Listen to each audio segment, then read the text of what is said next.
Reaction কার না হবে না বলো, যদি তুমি তোমার প্রোডাক্টগুলো নিজের হাতে পাও আর যেগুলো তোমার খুব খুব পছন্দের ব্র্যান্ডের, তাহলে তো এটা হওয়া স্বাভাবিক। আমি গরমের জন্য একটা ময়শ্চারাইজার অর্ডার করেছি, সেটা জেল ময়শ্চারাইজার। তো ভাবলাম প্লামেরই নিয়ে দেখি, যেহেতু এটার খুব ভালো রিভিউ আছে, সব ইনস্টাগ্রামে বলতে পারো ভাইরাল। তো আমি তাই অর্ডার করেছিলাম। তার সাথে অর্ডার করেছিলাম, এত গরম না তো অনেক ট্যান পড়ছে, তো আমি বললাম এটা বডি স্ক্রাব, এটা খুব দরকার।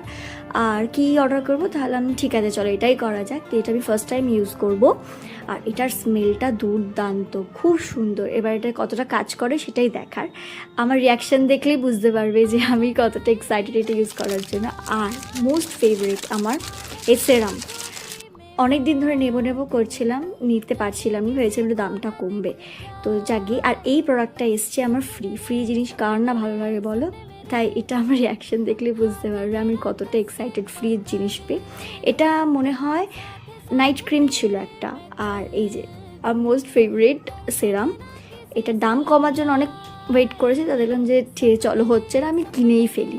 তো ফাইনালি এটা আমার হাতে আছে, আমার অনেক পছন্দের একটা সেরাম। তারপরে একটা অর্ডার করেছিলাম ফেস ওয়াশ, আমার শেষ হয়ে গেছিলো, তো এটা ভাবলাম নতুন একটা ফেস ওয়াশ ইউজ করেই দেখি। তো এই হলো সব প্রোডাক্ট, টাটা, দেখা হচ্ছে next